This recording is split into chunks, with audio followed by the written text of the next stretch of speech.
Hello viewers, এই প্রথম আলোর রিপোর্ট দেখলাম বাংলাদেশের রিজার্ভ নাকি বাড়তেছে রেমিটেন্স বাড়ার কারণে। তা একটা গুড নিউজ, কিন্তু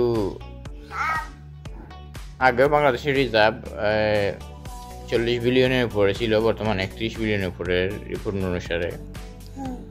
কিন্তু রিজার্ভ যেমন বাড়ছে তেমনই ঋণ খেলাপিও বাড়ছে। ঋণ খেলাপি নাকি 5 ভাগের 1 ভাগই ঋণ খেলাপি হয়ে গেছে ব্যাংক লোনের।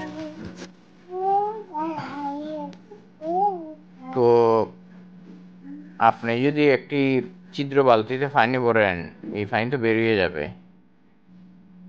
তো ঋণ খেলাপি বাড়লে এই পয়সা যদি এবং রিজার্ভ যদি কমে, মানে এই পয়সা বিদেশে পাচার হয়ে যেতেছে, তখন পণ্য আমদানি করতে রিজার্ভ পাওয়া যাবে না, পণ্যের দাম বেড়ে যাবে, মানুষের জীবনযাত্রার মান কমে যাবে।